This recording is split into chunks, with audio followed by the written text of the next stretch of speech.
Hello' guys, good afternoon সকলোকে। আজি Friday. আজি মই ভাবিছোঁ আজি লাঞ্চটো আপোনালোকৰ লগত শ্বেয়াৰ কৰোঁ। আজি শুকুৰবাৰ, অনুকূল ঠাকুৰৰ দীক্ষিত আমি, তো সেইকাৰণে বেছি আজি ননভেজ খোৱা নাই, চব ভেজে কৰিছোঁ। তো ভাবিছোঁ আপোনালোকৰ লগত অলপমান শ্বেয়াৰ কৰি লওঁ। তো ব'লক মই দেখাই দিওঁ আজি কি কি বনাইছোঁ আজি মেনুটো। প্ৰথম ইয়াৰ পৰা ষ্টাৰ্ট কৰিছোঁ। পাপৰ, এইটো হৈছে আপোনাৰ তিয়ঁহ, এইটো হৈছে মচুৰ দালি দি বৰা কৰিছিলোঁ, দালিৰ বৰা, এইটো দালি,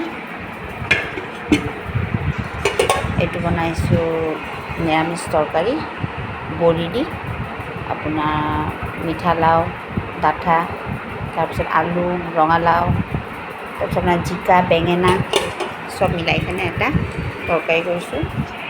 আৰু এইটো চাওক, এইটো মই বনাইছোঁ পনীৰ, আলু টমেটো দি।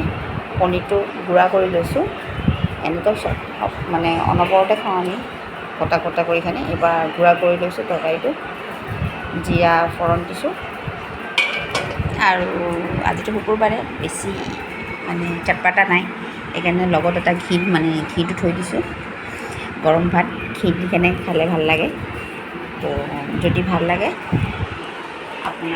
আমাৰ যদি লাঞ্চটো যদি ভাল লাগে আপোনালোকৰ, তেতিয়াহ'লে এটা সৰু লাইক, শ্বেয়াৰ আৰু কমেণ্ট কৰিব, আৰু যদি পাৰে ছাবস্ক্ৰাইব কৰি দিব চেনেলটো। তেতিয়াহ'লে বাই বাই, দেখা হ'ব নেক্সট ভিডিঅ'।